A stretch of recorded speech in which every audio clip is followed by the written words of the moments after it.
Adam Coffey wasn't born into private equity. I want exits. I want to make some money. Billions in exits, 58 acquisitions. Success is intentional. And what people call luck, others might call the result of hard work. So what happens when the guy who's already done it tells you exactly how he'd do it again? Welcome to the Deal Flow Show. Thank you for being here. Hey, it's good to be here. Nice to see you both, and thanks for having me. Hello to all your listeners out there.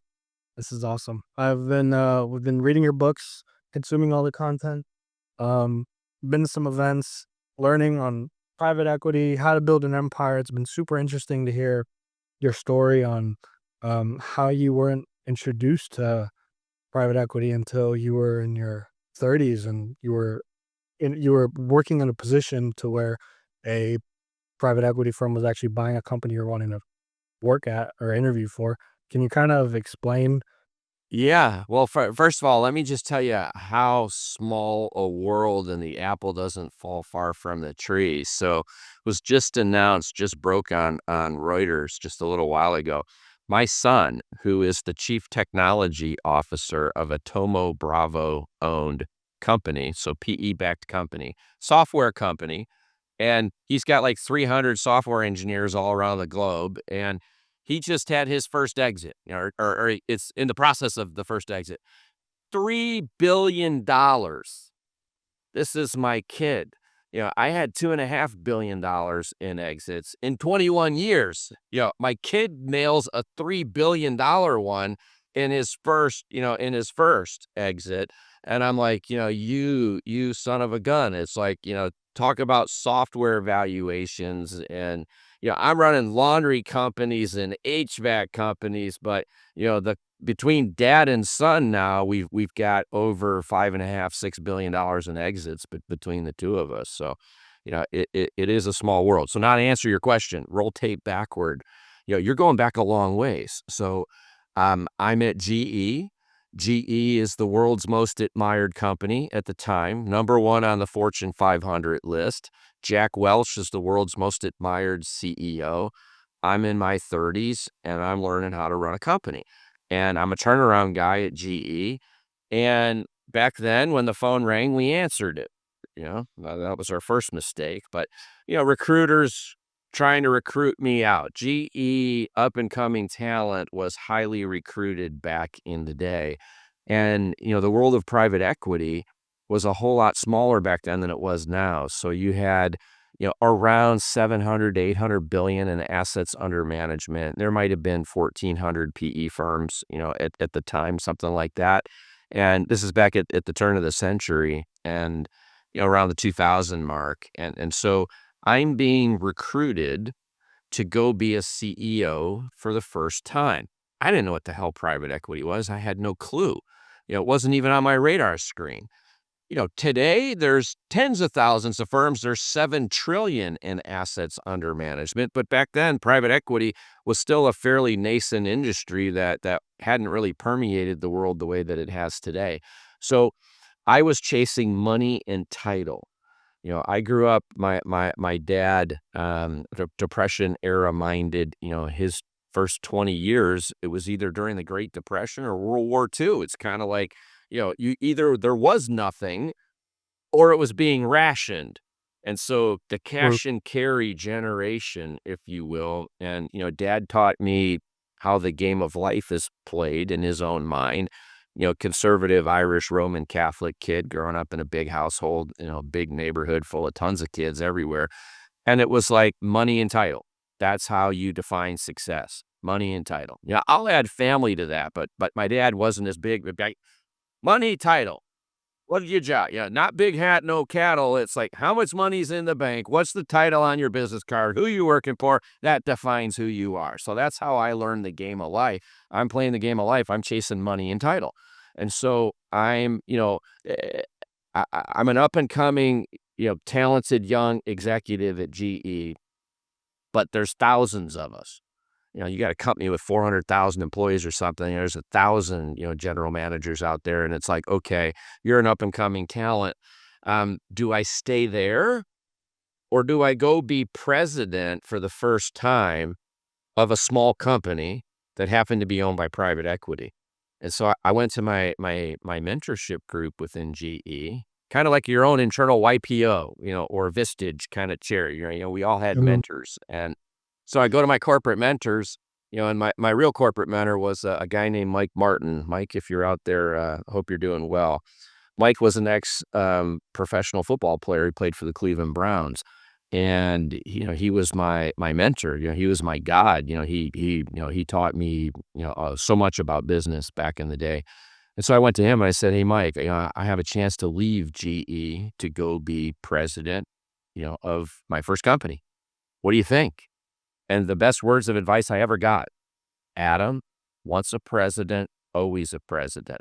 Get out of here, go be a president. GE will never see you as a president." Because I came up through the ranks, blue collar guy, engineer, working my way up the ladder. But I wasn't the Harvard MBA, born with a silver spoon in my mouth kind of guy. And so I was a street scrapper climbing my way up the charts. And so I left. I left to go chase money and title. Once a president, always a president. I was never anything but a president and CEO ever since. And so that was my first foray into leaving the big comfort of the Fortune 500 world, go step into a small turnaround situation of a company that was struggling.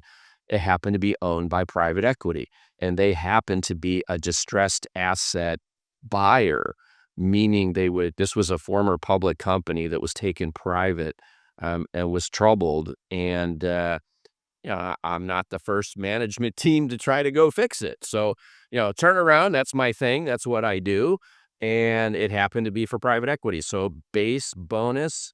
And there was this thing called, incentive equity. And I really didn't value it because I didn't know what it was. I didn't know what private equity was, but I went there to fix a company and be a president. And so I that started a career in private equity. And I can look back now and say, boy, yeah, I know what private equity is now. I know all about it and how it works, but I didn't then. So I learned along the career path. But to answer your question, it was dumb luck. I had no idea what private equity was or what that equity might be worth. Once I figured out how it all works and it was wired, okay, now I'm hooked. Give me some more of that heroin, please. I want exits and I want pieces of the apple, and I want to make some money. So in order to make money for me, I got to make you a bunch of money. So I make you billions, I make me, millions, and life is good. That was a good time. So that's that's how it started, was chasing money and title. Phone rang, I answered. It was a recruiter, and I explored the opportunity. Man, the fact that you mentioned your son also now exited or is in the middle in the process of exiting. Um, it I've sold a company for as much as $1 billion, 2.5 billion in total exits. My son does 3 billion first exit. Drop the mic, Dad, you suck. I'm like, damn. What's super interesting is not only are you doing it, you're clearly replicating yourself quite literally, and it's faster and it's hitting these milestones faster. What are the if you were to condense it down to a list, what of core principles or values that you maybe credit that quick success to? Because it's not like it's not like your son had to wait until a recruiter randomly called to hear about private equity. I mean, he's been around you his whole life. So, what what values and principles would you say you could credit that to, that were handed down and most important? Well, I think work ethic, number one, success doesn't happen by accident. Success is intentional. And what people call luck, others might call the result of hard work, puts me in the right place at the right time in order to pursue and take advantage of opportunities. But I'll define it in two different ways. One is the personal side, right? So it's work ethic. If you talk to my 94-year-old mother, she'll tell you it's like I was born and my legs were moving and I ain't stopped moving since. It's like I'm always moving, always looking, always trying to improve, on the model.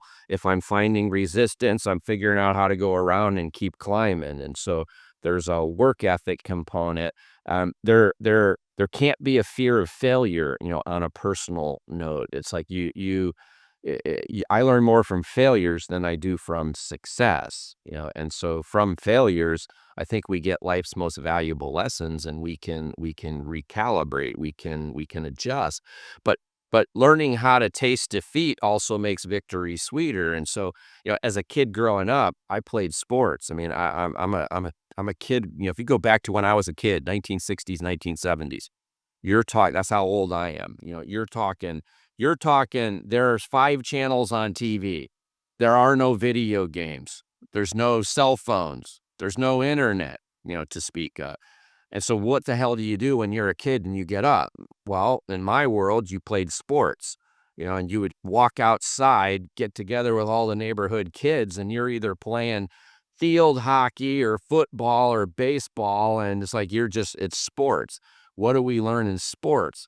We learn how to win, and we learn what it's like to win. We also learn what defeat feels like. And so, you're refining. There's a reason why in the corporate world it's like, boy, if I get an ex-military guy, I'm going to get someone who's got discipline and teamwork and leadership, and they're not gonna quit, and they're gonna show up to work on time, and so I'm going to get a certain profile. But there's a profile around athletes. Athletes learn how to play as a team if it's a team sport. And they learn that it takes a cast of people around them in order to be successful. And as a kid, when you're playing the big game in the backyard and you lose, it sucks. There's no participation, ribbons in the 1960s and 70s. It's like you're playing to win, and you're doing everything you can to win. And when you lose, it sucks. And then you go back out there. It's like, I want to play harder. And so you're learning about work ethic. You're learning how to win. That's what the 1960s and 70s taught me. As a 12-year-old, I had a job. I had a paper route. That would be child slave labor today. That's how newspapers were delivered in the 1960s and 70s. It's like kid on bike with their subscription, binder, and it's like delivering the newspaper and getting paid. My dad, Depression era minded. I'm getting to be 15. I want a car. Hey, Dad, I want a car. Well, great. Go get a frickin' job. What are you going to do to earn that car? And so I went and got a job, and I worked all summer, and I got my employer to loan me the money up front to buy the car. And then I get to drive it home. I was like, there it is, Dad, 1969 Lincoln Continental Mark III.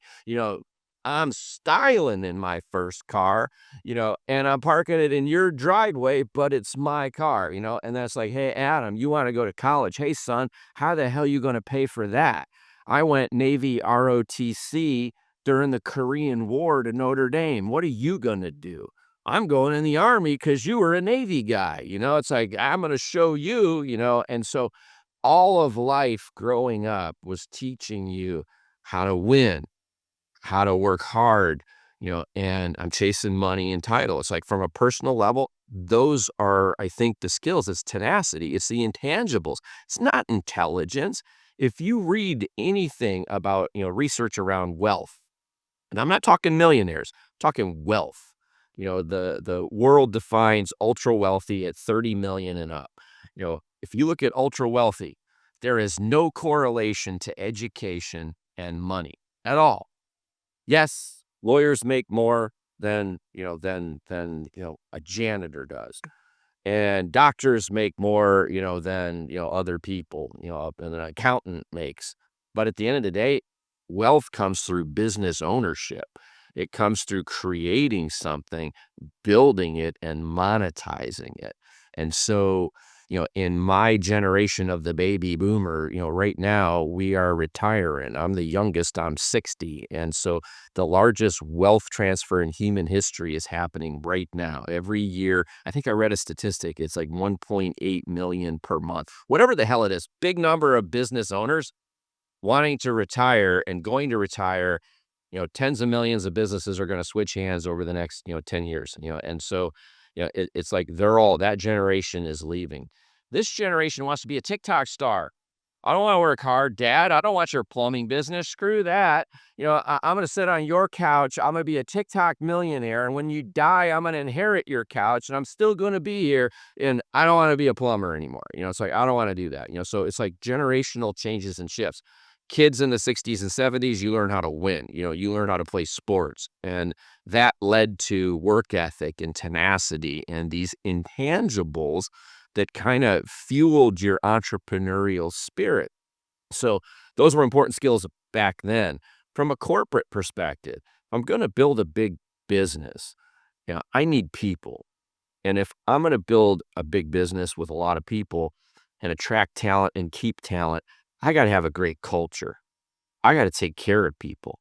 And so, I have a different kind of value system. I think it's more popular today than it certainly was when I started out as a CEO, but it's because I climbed the corporate ladder, because I started at the bottom, private United States Army, and worked my way up, non-commissioned officer, sergeant, NCO, leave the military, guy in truck, engineer. I held every job on an org chart in a service company a person can hold, from dude in truck to CEO, and so worked my way up. And I recognized the value of people at every level of an organization because I was at every level in an organization. And so for me, if I want to build a successful company, it's going to be, it starts, it ends, it lives or dies with culture. If I take care of people, military cranks out servant leaders, young NCO, take the hill, follow me. It's like, I'm going to show you the path. I'm going to show you the how. And we're going to get it done together. And it's like, if I'm going to build, I build this culture. I always ran service companies of one type or another, professional services, blue collar services, home services, commercial services, all services. You can't store service in a box and put it on a shelf. It's an intangible product. It takes people. So if I can't put my company's product on a shelf, my product is actually people. And if my product is people, I live and die by culture. So I take care of people. I build a strong culture. I get an engaged workforce. Engaged workforce takes care of customers. Customers like that. They give us more stuff and revenue rains from the sky. Revenue is the output of culture. So I always get into a company, it may be a turnaround, but I start by assessing culture. What's right? What's wrong? How do I build a stronger culture? How do I get an engaged workforce? How do I inspire that workforce? How do I feed it what it needs, in order to keep it there, and to get it to work harder than it's ever worked before, on the company's behalf? How can I do that? And so I'm always focused on culture. So personally, it's work ethic, it's learning how to win. It's not accepting mediocrity or defeat. Corporate, it starts with culture. Build a strong culture, get engaged workforce. That engaged workforce can move an industry. And by taking care of people, I'm building a great culture, but I'm also building a great company. And I learned early that profit and culture were not mutually exclusive. You don't have to have one without the other. You can actually have both. And when you have both, you actually achieve newer, better highs in terms of what you can achieve financially. So a lot of entrepreneurs out there think, it's like profit, profit, profit, or it's all culture, but no accountability. It's like we can do both. I'll bleed for my people, but by God, they better bleed for me. And I will take care of them, but there's going to be a high standard. There's going to be a bar, and we need to achieve that bar. And if we don't, you know, you're not long for the earth. But if you are here and you are achieving that bar, I'm going to bleed for you, and make this the best place you could work. So I think that's a very long-winded answer to a simple question. But to me, it's more than just a simple question. No, yeah, it's the question, I think. I mean, it's a question that resulted in it's resulting in a $3 billion exit. So it's not a small thing. I want to you framed it so interestingly with people, and I want to kind of almost do I mean, not an exercise, but a thought experiment, if you will. Yeah. If Adam, with what he knows, and I want if what he knows now was 25 again, with his understanding of people, with his understanding of leadership, with his understanding of, I know you're a genius when it comes to the unit economics and everything like that. When it say he's 25 again, and you're looking at the landscape and you're looking at service companies, you're looking at everything that's going on, but you're also aware of everything that's happening with AI, everything that's going on there. What are industries you're looking at? What if you were to plant your flag in an industry, or if you were to go about executing or building an empire in today's world, and you were 25 again with the knowledge of people, and I kind of want to go people, the actual technicalities of the business. We can go one by one, but how would Yeah. you go about building an empire? Where would you go? Where would you plant your flag? Yeah, sure. So appreciate the question. First of all, let's talk about AI just in terms of technology. I lived through the first computer revolution. We were talking about my son earlier and his looming, exit. And I'll say that I was an engineer when he was a baby. And back in those days, if you didn't have $1 billion to buy a computer, you built a computer, you made a computer, you created a computer. You would go buy, here's my case and my power supply and my memory, and you assemble this. My kid sitting around in diapers on my lap is helping me build computers. So he's a generation that grew up with computers, and he became, a software programming savant. And he's had a long, long road. But we were comparing notes. There's a competition. Hey, I was 37 when I was president for the first time. He's 37. He's a chief technology officer. Okay, so we hit the C level at the same time. And I became a millionaire shortly thereafter, and he became a millionaire shortly thereafter. And it's like there's a competition. I pulled out my Social Security earnings statement. I'm like, the bar gets high really damn fast. So don't get too cocky. And then he goes and lays a $3 billion exit down on me. It's like, boom, yeah, but you're not the CEO, son. And so your take is beautiful. God bless you, but it's still moderated. Next time maybe he's the CEO, but he's not today. He's the chief technology officer, but it's a software company, right? So it's like there's a sense of competition. But if I go back and say, what could I do differently if I had to do it over? How would I do things? What would I do? So AI is a technology. In my life, I'm 60. I saw a man land on the moon. I saw color TV. I saw the advent of the computer, the VCR. I remember the VHS versus Betamax wars. Who has the best technology? Who has the best platform? I saw video games, come into fruition. I saw the advent of the internet, of email. When I started at GE as an engineer, there were no computers on my desk. Nobody had a cell phone. There was no voicemail. How the hell did work get done? I don't know. So technology assists us in a given time, in a given era. So I separate the technology aspect from the fundamentals of what is a company that I would start today that would give me the profile of success. And I'll say that AI is going to change the entire world, and very rapidly, but we're in the infancy caveman stage of AI. How it changes us and enhances our lives is a tool. So if I go back to business, and I'm thinking about fundamentals, what kind of a business would I start today? So I do have a framework for this. Needs versus want. If it's raining and my roof is leaking and it's raining on my head and I'm sitting here in this office, which God knows could happen at any time, then if it does, I need my roof fixed. It doesn't matter whether I'm employed or unemployed, whether I've got money or don't have money. I'll have to find credit. I'll have to find some way to do it. Even if it's me up there with a can of Flex Seal, somehow I'm going to have to fix my roof. It's a need. I want a new truck. Well, if I'm unemployed, the truck I got's just fine. No one's going to approve my credit if I don't have a job and or I have bad credit. It's like, I want it, but I can live without it. So I want to focus on businesses that serve fundamental needs not wants. Why? Because the economy moves in cycles. And so when the economy is moving down, discretionary businesses, discretionary spending, wants-based businesses, they're cyclical and they tend to get hammered a lot more than something that's needs-based. Needs-based businesses are much more consistent. So that's the first step. Second step, I want recurrent revenue, not project-based revenue. So example of recurrent, pest control. I live in Texas, big ass bugs all over the place. I have 2 pest control companies, not one, because I can't get one to spray me twice, so I get 2, and I'm getting sprayed all the damn time. And they hit my credit card every month, and then they come out once a quarter.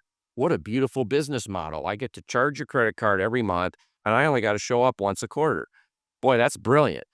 And one technician, boy, they can do a lot of pest control when they're only coming to a house once every 3 months. How many customers could I load up on that one technician? And then I'm hitting all these credit cards every month. Well, hey, Adam, we've got mosquitoes here. Okay, well, that's a different service. Should I hit your credit card? Yeah, okay.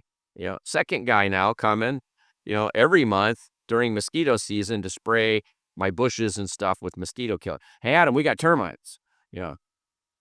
We're doing perimeter, but that doesn't take care of termites. Okay, yeah, go ahead. There's another credit card hit. And it's like, before you know it, it's like I'm charging every customer, multiple times on one credit card. That's a recurrent revenue stream. I start the month and I bill all my clients, and within 3 days, all of my money's in the bank. 90% of my revenue, I know exactly where it's coming from at the first of the month. And every time I find a new client, I add it on top of my pile and it grows. But if I'm a project-based company, so I said needs was roofing, but roofing's project-based. Adam needs a new roof. Let me tell you, I've had the quote. It's $350,000 to replace the Spanish tile roof on my big-ass house. And if they get that money from me this month, Adam only needs one in his lifetime. It's a 50-year roof. Next month, that company's got 0 revenue. They're looking for another Adam just to get back to where they were. And if they can't find an Adam, they might need 10 John Does to equal one Adam. Maybe asphalt shingle roof at 20 grand a pop. I got to find 15 of those to get to the 300,000 that Adam gave me this month just to stay even. And so I'm finding new clients to replace old clients because project-based businesses, the revenue's disappearing before my eyes every month. It doesn't mean I can't make money in a project-based business. I certainly have. Anybody can make money anywhere, especially in a good economy. But I want you to win if you're listening to this podcast. And so I'm teaching you and I'm coaching you into a corner.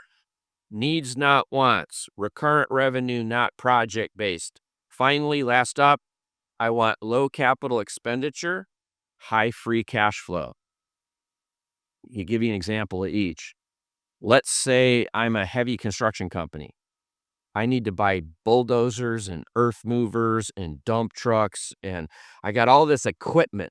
I got all this capital that I have to deploy to buy the assets that bring in the revenue. They're assets and they're worth money, but they eat up all my cash flow because of high capital expenditure. If I own a manufacturing plant, I have to buy the equipment and build the plant. It's like I've got all these capital costs, and that drains my cash flow.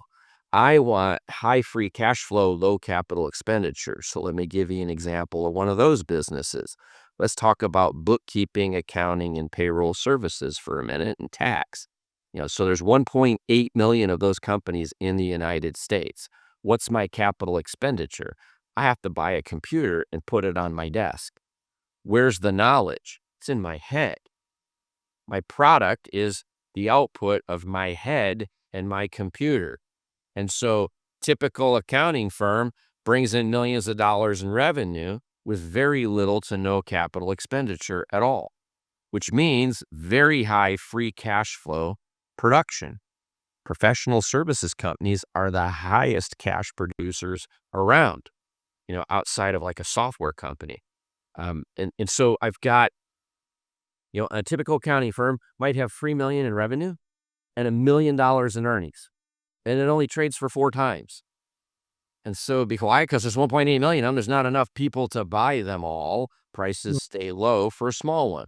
I can buy an ATM, use the cash inside the business to service the debt that's required to pay the loan. And I've just bought an ATM machine that produces a ton of cash every year. So I want needs, not wants. I want recurrent revenue, not project-based revenue. I want low capital expenditure, high free cash flow conversion. You give me any company that meets that profile right there, and I am going to build a very profitable business that as I scale and get bigger, I'm going to be able to sell for a very high multiple because that piques Wall Street private equity's interest when I meet that profile. So I'm not telling everybody if you're out there and you own a restaurant, get out of the restaurant business, or if you're doing something, you're in construction, I'm not telling you stop what you're doing. A lot of us are victims of circumstance. We are where we are, know what we know. We dumbed into our industry. But for someone who's out there saying, I'm starting from scratch, if you follow that profile, your likelihood of success has just increased dramatically. I'd love to pick up right after. So say you pick the industry with those 3 criteria, and then I think I looked into it and you've done over 58 acquisitions. How are you thinking about organic growth versus growing through M&A and buying companies? And then how are you tactically thinking about the deal flow? So say you start with that platform company, how are you getting deals across your plate that, are a hell yes? These are good questions, right? So I've built a company, Adam, 25 years old, with my knowledge, gone back, found myself an industry that checks those 3 boxes. And now I'm cooking with gas. I'm cranking. If I'm going to build an empire, I need balanced growth. So I'm a turnaround guy. I'm a buy and build guy. But I'll tell you that as a turnaround guy, if I'm an entrepreneur trying to build a business or buy a business, don't buy a fixer-upper. Don't buy someone else's crap. Buy a company that is fundamentally sound, that is run by a good person that has a good culture, and pay fair market value for it, and use the cash flow that's inside it to pay for it. I want to start with a good company, not a bad one. And I would tell you, I'd rather start by buying a company rather than building from scratch. Talk about startup risk. If I start a company from scratch, what do the statistics say? 34 million small businesses in the United States, only 7% ever get to $1 million in revenue. Only 7%. And 60% will be out of business within the first 5 years. Why the hell would I want to go through that risk when right now I could buy a business from a retiring baby boomer who's in his 70s and wants to go? I could pay fair market value. And because there's so many companies in a given industry, I was just working with some automotive guys. Did you know that there are 2.9 million automotive repair shops in the U.S.? There aren't 2.9 million PE firms out there rolling up the industry looking to buy them all. There are so many companies that won't find a buyer. How many? 80% of people who'd like to sell a company never find a buyer. Turn off the lights, go home, hang it up. I'm out. Peace. I'm old. And so I would think about buying rather than building, because if I buy a good company run by a good person with a good culture, and it has those criteria I outline, I'm generating a lot of cash. I can use that cash to pay for the company. I've eliminated all startup risk. I'm buying a company that's already beat the odds.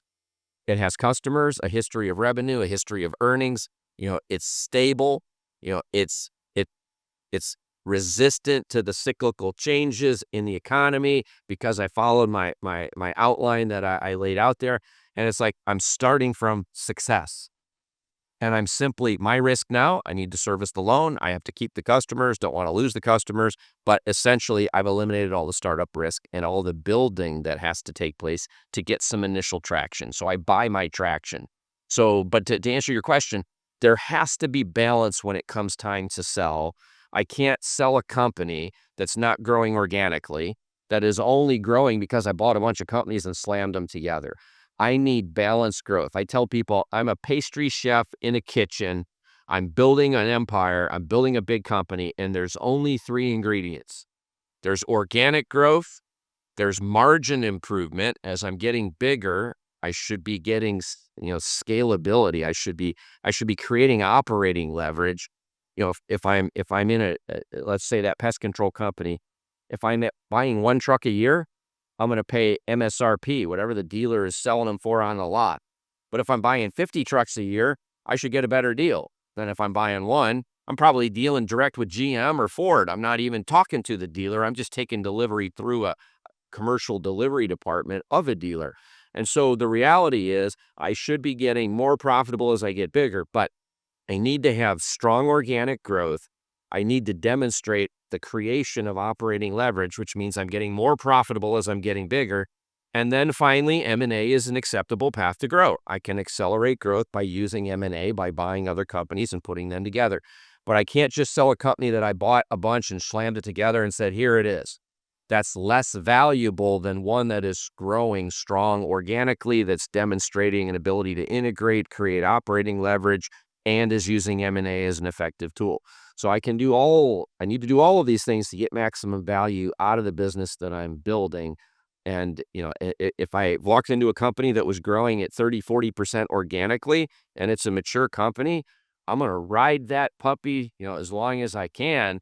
And I don't even need to worry about M&A. So I'm on the board of a great company called RoofMax. RoofMax is going to be $1 billion exit. And that company is doubling in size like every 6 months. It's the fastest organic growth company I've ever seen. And because it's growing that fast, I don't even need to worry about M&A. But somewhere down the road, eventually that organic growth is going to start to plateau. It has to. Can't grow at the pace it's growing today forever. It's impossible. So at some point, that meteoric growth starts to slow down. Now I'm looking for strategic pivots, add new revenue streams, use M&A, and keep that growth rate, pushing for the sky. So growth needs to be balanced, and it needs to have all three components. I need to have organic. I need to demonstrate I can create operating leverage and get more profitable as I get bigger. And M&A is a very viable tool to grow and scale fast, in a short period of time, using other people's money as the main catalyst and fuel to get it to happen. So, Ivan, I know you had one, but I have a really interesting follow-up question to that. So you mentioned with this company that's growing at a rapid pace organically, you're not actually even looking into M&A due to the fact that it's growing and you want to ride that wave. When is the right time to factor M&A into your strategy if you have a high growth? Remember I said I was a baker. I'm a chefry, a pastry chef. I'm in a kitchen and I'm building a growth cake. I need to hit 30% per year growth in earnings. That's what I want to hit. That's my goal. If I'm growing a company at 10%, it takes 7.2 years to double in size. So I'm 60. If I buy $1 million in revenue, then when I'm 67.2, I'm going to have 2 million. And then if I add 7.2 more years, I'm now in my mid 70s and I'm at 4. And before I got a drool bucket and a walker, and I'm in my 80s and I'm only at 8 million. And I'm a guy who's built $1 billion businesses. How the hell do you get growing to that size? You got to have a faster growth rate. So at 30% a year, that same $1 million of revenue in 22 years, is over 370 million in revenue versus 8. That's the difference between a 10% growth rate and a sustained 30% growth rate. And I define it as 30% growth rate in earnings, because as I get bigger, I want to use technology that we're talking about. AI is one of the things that you mentioned. I want to use technology to automate, outsource, or eliminate low-value work in my company. I want my high-paid talent to focus on what I call high-value work. What's that? Let's say I'm a plumber. I'm a plumbing company. I want a plumber who I can bill out at $180 an hour, $250 an hour to you. Go to your house, clean your clogged drain. It's I want them doing that. That's high value work. That person filling out paperwork, chasing parts, going to Home Depot to pick up a wax seal for your toilet. It's doing that kind of crap. That's low value work. How do I automate the filling out of a service ticket? How do I automate identifying what stock needs to be on the truck and ordering the stock that it needs as it's used to replenish it? How do I automate, all of the mundane back office crap that I'm asking a plumber to do so that all they have to do is that, work that I can bill out at a very high rate? And so to me, again, technology is the enhancement of the human. It's not the elimination of the human. It may be AI may eliminate some jobs. Let's go back to the turn of the last century. When everyone was driving a horse, there was a blacksmith on every corner, and there were no gas stations. But as blacksmiths and horses went away, guess what? Blacksmiths became gas stations. And so the world just changes. Technology, when it enhances our lives, we support it. It enhances us, but it doesn't eliminate us. We still need some level of us. We may be doing different things, different tasks, but, eventually somewhere down the road, Elon Musk's robots are looking pretty cool. You put AI with robots, and maybe we don't need plumbers and electricians anymore. Well, now we're all just fat, dumb, and happy on our couches playing golf, and playing tennis or video games because we got robots doing everything. And now we got the movie Westworld from back in my day, in the 1970s with Yul Brynner, and the robots take over the world, or Terminator or something like that. But, technology generally enhances, and the world adapts very quickly to these changes in technologies. And AI is going to be a quantum shift in how business is conducted. We're seeing that already, but we don't necessarily know yet how. And so I can tell you that a lot of the businesses that I've been mentioning also can be enhanced by AI, but AI can't go put a roof on a house yet. Yet. Yeah, there you go. I love it. That's exciting. Yeah. So I may become a blacksmith and obsolete somewhere in my time, but so some businesses maybe get disrupted faster than others, but humans just adapt and shift. And that's exciting. That's very exciting. So, you had mentioned that larger private equity firms they can't, because you've mentioned in your books and other content that these larger private equity firms, they can't deploy the capital fast enough to buy all these tiny companies, and that is the opportunity that you're describing for us. For us, that's the Yeah. opportunity for us to. For entrepreneurs, there's $7 trillion in assets under management. There's over $1 trillion in committed capital looking for something to buy. They call it dry powder. And there's not enough companies to buy. And PE is very disciplined in its approach.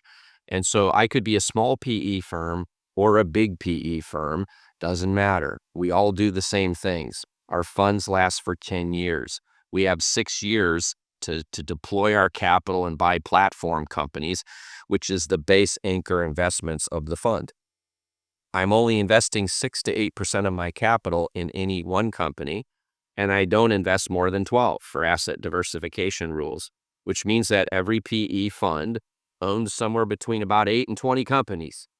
And since they all invest 6 to 8% of their capital in one company, if I'm KKR with a $30 billion fund, I can't buy a small company. It would take me 1,000 years to put $30 billion to work.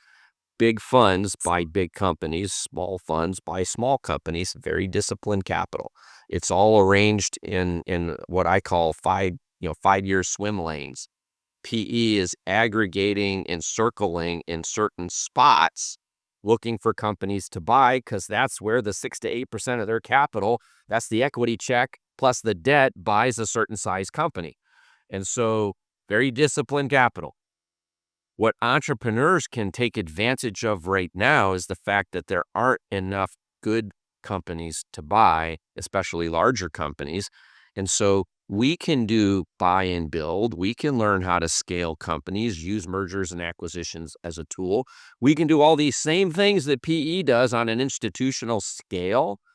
And we can kind of replicate that magic on a lower level and create meals and serve them up to private equity. You need something to buy. You got 6 years to buy it. Here's one. that Ivan and DJ and I just created. Go get this, go get you some, and they're like, yeah, hey, you, I'll take that. And so for entrepreneurs, the world of small companies. So I gave you some numbers earlier. 34 million small companies in the United States, but there's only 3,000 companies on the entire planet that have $1 billion in revenue, and I built 2 of them. And so, you know, as you get bigger, you become rare really fast.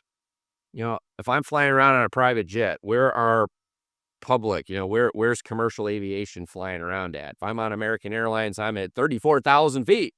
You know, if I'm in a G5, I'm at 45,000 feet. There ain't nobody up there but me, and a few other private jets. As companies get bigger, there's nobody up there. There's only 3,000 companies on the planet at $1 billion in revenue. And so as we get bigger, we get rare really fast. And we're rewarded for getting bigger and becoming rare with a higher multiple. So companies are bought and sold as a multiple of earnings. You could say multiple of revenue, multiple of SDE, doesn't matter what the hell you say. It's a multiple of earnings. It's a multiple of cash flow. And so, private equity tends to value based on multiple of EBITDA. But at the end of the day, as I get bigger, I've become rare. There's not as many companies at scale, and therefore I'm rewarded with a higher purchase price. And when I get that higher purchase price, it's because I am rare. And so size matters. This is one place, guys, where size matters, and not still, right? Yeah. So the size matters in the world of private equity, and we're rewarded for size by getting a higher multiple of earnings for our business. And so getting big is our goal. Getting big quickly when you're owned by private equity, that is their goal, because they have to return, proceeds on their investors' capital. And that investor is looking for better than the stock market's average returns. I was doing some calculations. So I'm an investor in a lot of different private equity funds. I recently got a quarterly statement from one firm and one fund that I'm an investor in. And my average IRR is 34%. That's 34% a year. In the stock market, I'm rewarded over a 30-year period with 8% a year. That's the average return. PE, 16 to 40%. Is pretty typical IRR. And so as a result of a much higher return, money keeps flooding in. More and more money is coming in. More and more PE firms have to be created and funds have to be started in order to put all this money to work. End result, you've got 50% right now of all companies bought and sold on the planet are bought and sold either to PE direct or indirectly sold to a company, a strategic buyer that's backed by private equity. They're in every industry on the planet. You can't go a day, 24 hours, without seeing logos owned by private equity. You can't even go camping at Denali National Park by yourself and see no one, because half your camping gear, the brand is owned by a private equity firm. It's like they're everywhere. They've permeated every industry. They use us as a tool. We can use them as a tool as well. We can feed them what they need, a good company and rapid growth returns for their shareholders. And we can take from it what we need, which is wealth creation and money to grow our businesses and places where we can build great cultures and have happy campers as employees. So being with private equity does not have to be a disaster. We hear bad things on the news because that's what the news is programmed to do. When I was owned by a PE firm called Ares when the pandemic hit, and I remember them starting a foundation, a non-for-profit foundation inside every company they owned and seeding it with six-figure sums of money and telling CEOs, take care of your employees who are impacted by COVID. We didn't know what that was going to mean. The world was shutting down. People were dying. We didn't know how bad it was going to get. And our PE sponsor was starting foundations and companies and giving money and saying, take care of your employees. You didn't hear about that on the news because that's not a good story. That's not PE destroying something. That's PE lifting something up. So we only hear bad stuff. That's why I wrote my first book, The Private Equity Playbook, way back when, was because I wanted to educate a generation of entrepreneurs in this thing that I dumbed into and happened to learn as I was going along the way. And I'm like, I need to educate a generation of business owners out there who don't understand what this thing is, how it works, how to use it, how to partner with it, how to manipulate it and get what you want out of it. It's like nobody knows. To this day, if I go on stage with 1,000 business owners in a room and I give them a basic 10-question multiple choice quiz, 90% of the room will fail. Fail basic questions like, how long is the average PE fund last? They don't know it's 10 years. You know, they don't know that a PE firm has 6 years to deploy capital. They don't know that a PE firm makes money 2 and 20, 2% management fee, 20% carried interest, or they keep 20% of the profit they generate with their investor money. They don't know that. It's like they don't know the basics. And so by not knowing the basics, they don't know how to play the game. It's like I'm that athlete kid, who walks onto a field of some weird game I've never seen before, and I don't know how the hell to play. And so I don't know how to win. And I got to figure it out. And maybe I have a bad outcome because I don't know how to play. And so the book was written to teach you the rules of the game so that you know how to play and that you know what to look for, what to ask, because you could find a good partner who'd be great for you, or you could find a really bad one. And you should be able to identify a good from bad when you're selling your company, and especially if you're going for a second bite of the apple and you're staying in and you're just getting liquidity out, but you're going to keep on running it and you're looking for more in the future. It's like, we got to know how to pick a good company from a bad company to partner with. And so much basic things that people didn't know that I try to teach. That's what I do now. I used to run companies. I got bored. Now I teach entrepreneurs and help entrepreneurs find success, and I'm having fun. That's awesome. And they're making money. Yeah. What you said right there was something that DJ and I also saw. It's like, because it's almost like you hate what you don't understand. And a lot of, like you said, the stories on private equity as a whole are extremely negative. They are negative. You hear the bad stories, et cetera, but it's because they don't understand the value that it actually provides. Like entrepreneurs can have that dream exit because of private equity. These guys are these larger whales. They're managing institutional money, which I didn't know. And that's huge if you want, these pensions and everything to keep growing, et cetera, et cetera. But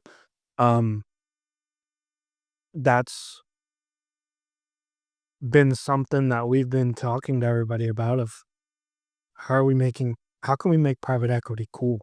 How can we make it more accessible to It's how there getting could more be. accessible. It really is, so as more and more capital keeps flowing in, private equity first, picked certain industries that had good return profiles. Too much money in that channel, it started to go into multiple channels. Now it's kind of just filtered its way through every industry on the planet. And so there's tons of capital out there. As more capital keeps pulling in, some people are peeling off and starting their own boutique firms, and the funds are smaller, which means 6 to 8% of their capital can now buy smaller businesses. But there's 34 million small companies. My last empire that I built, I bought 23 HVAC companies in 5 years. So there was 50, 60,000, loaded in the hopper, call it at the top of the funnel. And if I buy 23 in 5 years, well, there's still a ton left. And so I'm never going to run out. And I'm doing 3 roll-ups in accounting right now. There's 1.8 million of them. I'm helping some guys do a roll-up in the automotive industry. There's 3 million of them just in the US. It's like there are so many companies in so many different industries that the last frontier, the Star Trek frontier, of private equity is the below the lower middle market. It's small business. And eventually they'll figure out a product or a model that'll let them start to play in there more and more. Right now, I'm taking advantage of building meals. I'm doing 19 buy and build roll-ups right now, putting companies together, serving them up. Here's a meal, and doing 2 or 3 per industry. And it's like, It's like, and I'm giving them what they need because they need something of a certain scale in order to come in and buy. And that mark right now is around 4 million in earnings, around 4 million in EBITDA is kind of the smallest company where private equity as a fund, a real fund with limited partners and investors and a traditional fund, that's about the smallest company they can buy as a platform. Now, bigger companies owned by private equity can buy small companies below that level as an add-on. They're doing it every day in every industry.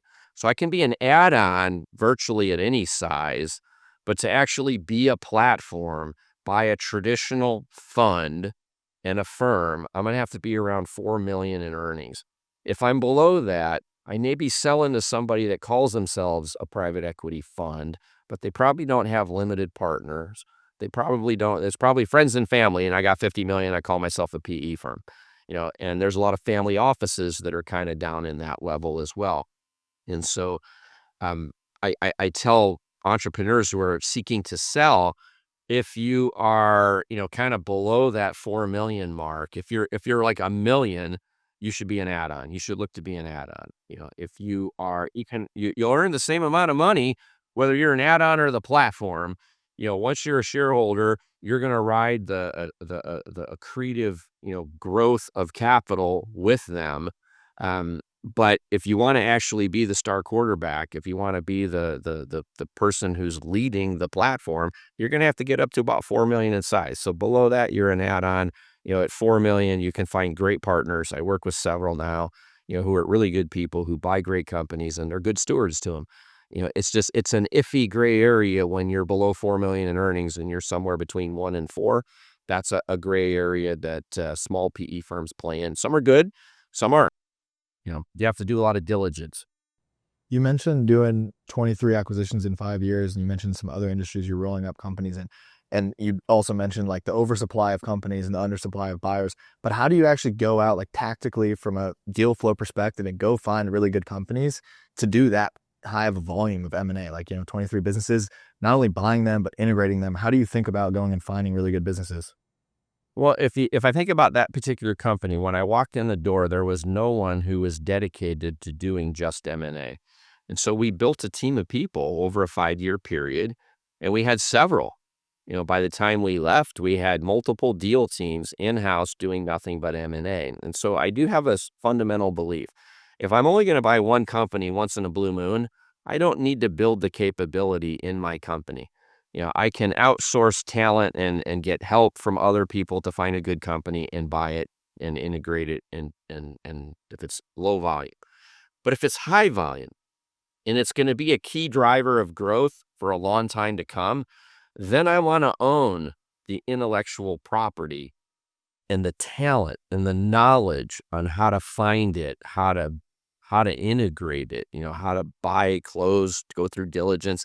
I want that built into my company's muscle memory because it's going to be a long-term part of my growth. So if I'm one and done, I'll outsource, virtually everything. But if it's going to become a way of life, then I need disciples in my company that do nothing but learn how to do it and do it well so that I can get good at it. And because I'm going to need to be good at it if I'm buying 23 companies in 5 years. So it's a process.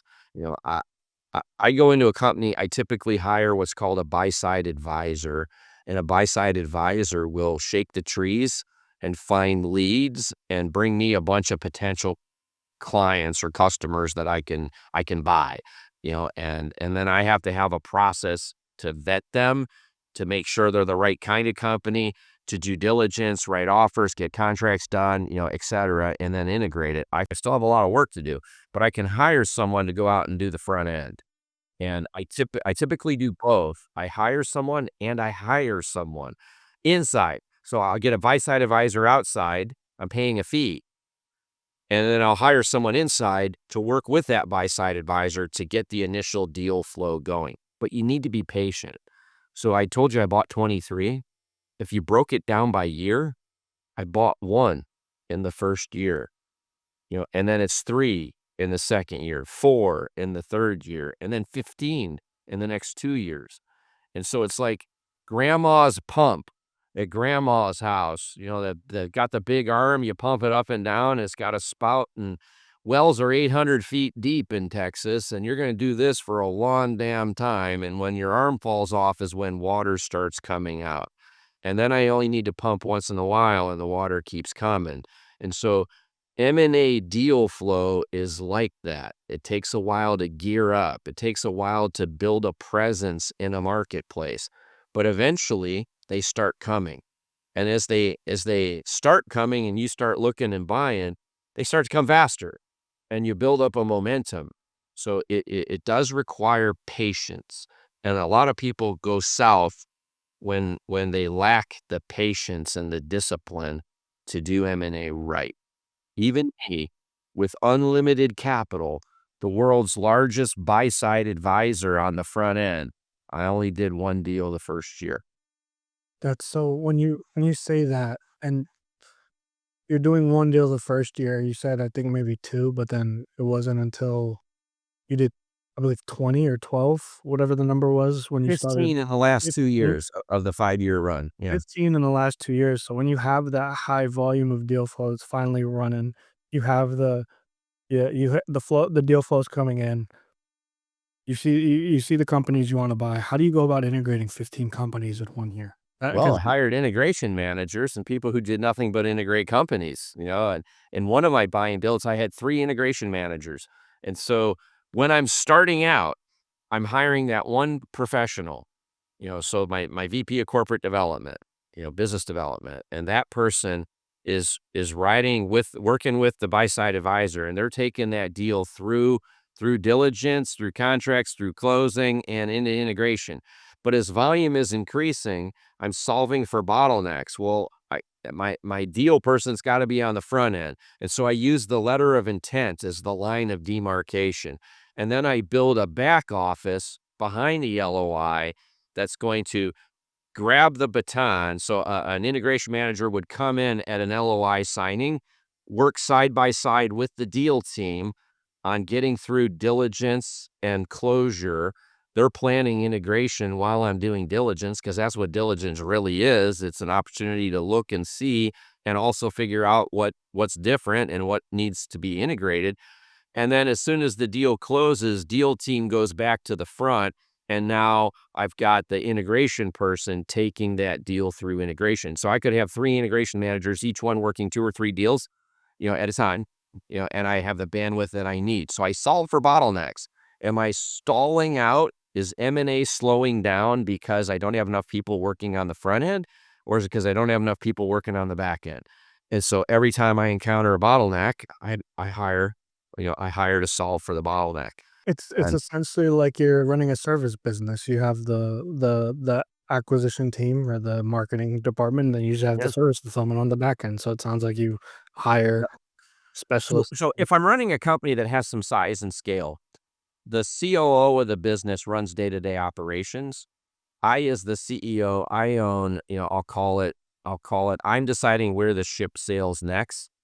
The COO is running the ship. They're making sure the engines are working, the meals are being served, the day-to-day, everything is happening below decks. I'm deciding where to sail next. And so with M&A, integration for me is owned by the COO. Once I buy it, that's like the caveman killing something, bringing it back, and someone now has to cook it, clean it. And so it's like the COO handles post-close integration, but it's a process and it's an effort. Everybody's got a day job, which is why if I'm going to do it, my first hire is the business development person who does it all. But as the volume flow starts to pick up, I can't have them integrating because they need to be out front working the next deal. And so I add the integration manager, and so now I've got 2 resources that are working half of the deal. This one reports to the COO. This one reports, to me. I own growth, and I own M&A and Wall Street and capital and shareholders and board and all that crap. COO makes sure the ship is running. I decide where the ship is sailing. And so I'm building this team, solving for bottlenecks. And as you pick up volume, you're hiring some people, but you're being rewarded because every time I buy something and I integrate something, I'm increasing my margins, I'm increasing my revenue, I'm generating free cash flow, and it's like and I'm getting bigger, I'm rewarded with a higher valuation based on multiple, and so you know, it it's not difficult to do, but a person needs to be extremely disciplined. I was no expert at this. I learned as I went, and across 20 years, I learned this. And so I wrote books to try to help entrepreneurs avoid the potholes, and keep them from stepping in potholes, trying to share the wisdom and the knowledge gained. But it wasn't anointed and I wasn't born with it. I learned it. And I learned it by making mistakes, and I bought 58 companies. Well, 57 of them were good and one wasn't, and one I shouldn't have. And for 5% of my revenue at the time, it caused 80% of my headaches for 3 years. I see PE companies get what I call shiny penny syndrome. They get so into the hunt, they overlook obvious flaws and they buy stuff they shouldn't have, and their investment goes south. So even disciplined investors suffer from shiny penny syndrome. They're just in deal mode. I've been looking for 6 months. I'm tired of looking. I want to buy. And so here's a company. It's a piece of crap, and I don't care. I'm going to buy it anyway. And then after I close it, now I got to live with it. So discipline. My t-shirt moment of the day, I'd rather not buy a company I should have than buy one I shouldn't have. Be disciplined. Only buy good companies, no fixer-uppers. Definitely. You mentioned the differentiation between CEO and COO, and obviously like you're playing at the highest level and you've been a CEO at the $1 billion level, which is extremely rare, as you mentioned. And what are the major differences? Because I think now you work with a lot of smaller entrepreneurs who are maybe CEOs, but at a smaller revenue level. What is the difference in the role of a CEO at the $1 billion level versus the role? Because, as an entrepreneur myself, I've seen smaller CEOs that almost fall into the role of COO and CEO, and it's like visionary integrator Sure all they into do. one No, person. absolutely. And I would love to when we're a hear, small company. yeah, When we're a small company, we wear many hats. We have to. We don't have the luxury of being able to hire, a CFO, a COO, and all that. So when we're small, to find initial entrepreneurial success, we need to be an anal retentive control freak. We have to, I teach and talk about unit level economics. That's a whole other, happy to do it, but that's a whole other podcast, but I focus on unit level economics. I focus on determining what is the smallest unit level at which a company can operate. Pest control, one truck, a pest control tech. That's my lowest, that's my unit level economic. How much revenue can I generate? What's the cost to field that tech and that truck? And am I generating enough gross profit to pay for the overhead in the back office of the business and generate enough net profit for me to build a scalable company? And so many entrepreneurs focus on revenue and not earnings. And unfortunately, they get into trouble because they all think I'll figure out how to get profitable when I get bigger. That's the wrong answer. I need to figure out how to be profitable small. So an entrepreneur, in order to beat the odds and be one of those 7% that gets to $1 million, they need to be an anal retentive control freak. And so they figure out what works. And then they micromanage the hell out of everything to make sure that it stays working until they get to a certain size. And then what happens is they run out of bandwidth and they're stuck. And I've bought so many companies from entrepreneurs that were stuck. I got to 20 million in revenue. I got no more bandwidth. I can't grow any bigger. And then I take it and go to a much higher level. And so entrepreneurs, to be successful getting out of the gates, to be successful small, need to be control freaks. What they need to learn how to do, though, is go from managing minutia and learn how to manage process. So as I'm getting bigger, I need to bring in key lieutenants. I need to teach them what are the keys to our success, and then I need to get the hell out of their way. And I need to manage metrics and process and let them manage minutia. And an entrepreneur who can find that level, that gear shift, I call it, and go from anal retentive control freak, manager of minutia, to manager of people and process, they're the ones who break through the glass ceiling and attain, call it the highest levels of entrepreneurial success. So a lot of entrepreneurs, God bless them, they've been successful. They beat the odds. They created the 7% that no one else can, that got to 1 million. And only 4% of those get to 10 million. But if you really want to build something special and get to 100 million or more, you have to learn how to manage people and process. And so as we get bigger, we're scaling and we're adding resources to our team. I have this built into my model. If you read Empire Builder, I talk about the 30-20-10 rule. I need to, so my unit level, the guy in truck doing pest control, needs to earn enough to have a 30% gross profit. I allow myself 20% SG&A, sales and general admin. So that's customer acquisition, that's administrative, that's management, that's HR, payroll, accounting, blah, blah, blah, management, call center, dispatch, routing, purchasing, all that stuff. I allow 20% for. I must make a dime on a dollar. So as I'm growing, if I add $1 million in revenue, I've just earned $200,000 of back office expense. And so I tell entrepreneurs, keep a wish list. Where are your bottlenecks today?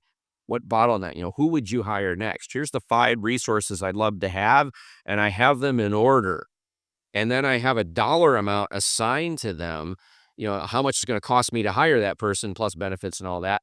And as I'm growing revenue, I'm putting money into my piggy bank. And when my piggy bank gets enough for me to knock down my top need, I hire it. And that gives me a little more bandwidth to now keep on climbing, and I get enough in my piggy bank and I hire the next. And I constantly am adding new jobs into the piggy bank, and my wish list, and I'm solving for bottlenecks and I'm hiring that team, but I'm lagging revenue. So I'm forcing revenue to grow, and I earn my back office as revenue is growing, because profit is mandatory. I must have it. And so I want to control the level of it. So entrepreneur wears many hats. Small, perfects unit level economics, whether they knew that's what they were doing or not. That's what they're actually doing. And then as they're getting some scale, they need to learn how to let go, shift gears, manage people, manage process, have a framework in place that lets me hire that back office. And those are the people that find, a higher level of success. Those are your 9-figure entrepreneurs. I'd love to hear what for you mentioned working at every single level of the business, from the guy on the truck all the way up to the, billion-dollar CEO. What changed to allow you to actually let go? Because I've found with a lot of entrepreneurs that, like you say, they hit a ceiling at 20 million or whatever it ends up being, whatever that number is. They're so used to that micromanaging and owning every single part of the minutia, as you say. What was the mental shift in how were you able to let go? And then what did your role actually look like at that billion-dollar level as a CEO? What were you doing, and what what is the role of a billion-dollar CEO? What are you responsible for? So, first of all, I'll attribute part of my success, if you want to call it success, because there's always someone out there who makes more than you, is more successful than you, has a higher net worth than you. But I'll attribute my success to understanding, as I was climbing the corporate ladder, what my capabilities were. And I'll tell you, fundamentally, I'm the same person as a CEO that I was as a guy in a truck. I have the same value system. I have the same beliefs. I've had a higher level of success, and I've earned a lot of money, but I value the person in the truck because I used to be the guy in the truck. And I value the person who's the first line manager because I used to be the guy who was the first line manager. And I know that I was a pretty decent human being, and I had a good work ethic, and I could make a difference in an organization. And if someone would have listened to me back then, they could have grown faster, because oftentimes it's our worker bees who know where those bottlenecks are. They know the stupid things that we're doing, and they're the people who, if given the opportunity, could fix some of those dumb things and make us more efficient. And so it's learning how to trust. As a soldier in the military, there's a chain of command. And I don't expect a general to be digging foxholes. And I learned about, as I attained rank in the military, you see that a second lieutenant is no better than a private in terms of the officer corps. but yet a colonel, that's one step from general. It's like you learn, you see these leaders, you see the hierarchy, and so you start to recognize the pattern, at the different levels. And I would tell you, I always told people I'm a lazy workaholic. If I work hard so I don't have to work. If I hire a great team of leaders and I empower them and I hold them accountable and I learn how to manage process and people and KPIs and metrics, and there's nothing for me to do. If I have a great team and they're running the day to day, I have time now to be strategic. There's a great paper you can download if you type in Harvard Business Review CEO time study and just Google that. You'll immediately bring it up. It's a paper that Harvard Business Review did where they took, I think it was 1,000 successful CEOs, and they did not ask what it took you to be successful. They assumed you attained success. And what they looked at was simply their calendars. How do successful CEOs of billion-dollar companies schedule their time? And shocking results, they calendar 25% of their time to be alone, to be strategic, to focus on thinking. I've got the ship running. I've got people below decks in every department, and I'm building a continuous improvement, EOS or some other system. I'm focused on building a better ship. The CEO is on the bridge deciding where that ship sails next. And that's a strategic mindset. And so you have to learn how to manage by exception. You don't have time to manage thousands of employees by managing minutia. So you have to have a system. And it'd probably take too long to go into it. I call managing the T. And so I have a square. And that square is all the functional expertise of my company. You know what the letter T looks like. It's thin across the top, and it has a long stick in the middle. So every week I have a staff meeting, 90 minutes, and we're really just going around the table. What's everybody working on? What's everybody doing? This is the horizontal component of the T. Every leader in the organization understands where the other leaders, at a cursory level, where they're spending their time, what they're doing. I then spend one-on-one time with each of my subject matter experts. I'm doing the deep dive into what each of them is doing. That's the stick of the T. Because I'm meeting with every subject matter expert, I'm the only one who's doing it. I have a filled-in square. Everyone else has a T. They know their subject matter expertise all the way up and down. They know at a cursory level what everyone else is doing. I call this managing the T. I set up a recurrent process and a cadence of interaction with my direct reports. I'm looking at my dashboards, my KPIs. I'm managing by exception. If something's working, I don't have to manage it. If something's not working on the bridge, I got a red light flashing. I can drill down into that red light to figure out which division, which part of the company, which region, where's it broke? Because I can go from top level all the way down to transaction level through my dashboards, through my data. And AI could be telling me this, here's where your problems are, and so I'm managing the T. I'm managing by exception. I'm scheduling strategic time to be alone, to think, where do I want to sail the ship next? So, a successful entrepreneur is so busy being busy that they don't have time for doing anything. They don't have time for growth. They're busy being busy. Someone that learns how to get out of minutia and manage process and people, puts a framework in place for scaling, they're learning how to get to the next level. When you get to the highest levels, billion plus, you are managing process. You're reliant on a team. You're relying on the radar on your bridge to tell you what's broke. You're going off the bridge as limited amount of time as possible to go down into the weeds when something's broken because you're managing by exception. But you're managing the T, and you're watching where the ship is going, and you're plotting and planning. I always owned culture. I always owned M&A, Now, I may not run day to day. My VP of business development may run it, but I'm involved in it.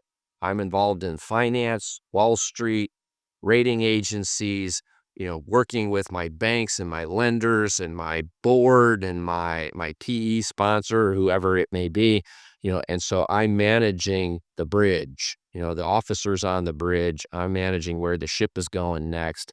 My team's running the ship day to day. I come help them when I'm off the bridge because I'm managing the exception. There's a fire somewhere. I got to go help put it out. If I'm spending too much time in one area of the ship, I got to question whether I have the right leader, in that area of the ship. So that's kind of it. I mean, that's it in a nutshell. That was one of the best breakdowns of what a CEO at the highest level actually does that I've ever heard. I want to be respectful of time, and Ivan, I know we're probably looking to wrap here, but yeah, that was a masterclass, and really appreciate you sharing that. Yeah, I genuinely think with the principles from our time together just so far, that's enough to create the next 9-figure entrepreneur, the next upper, because you not only did you cover the opportunity at hand, you then started breaking down exactly how to find these companies, how to know when you should buy the companies, grow organically, down to the integration, down to how you to keep your sanity as a CEO while you're doing everything and running the ship as a whole. You covered everything, and I just want to say thank you. Well, you're welcome. Guys, it was good to have the conversation. And happy to come back, sometime in the future, and we'll pick it up where we left off. Would love to. Absolutely. I know we could have gone more into the unit economics, and there's tons of other questions we got, but want to be respectful of your time and appreciate you coming on and sharing all the value with us. Well, good luck to everybody out there who's listening. If you're still hanging in there, hopefully you got enough value out of this to keep you busy for a while. So thanks for having me on, guys.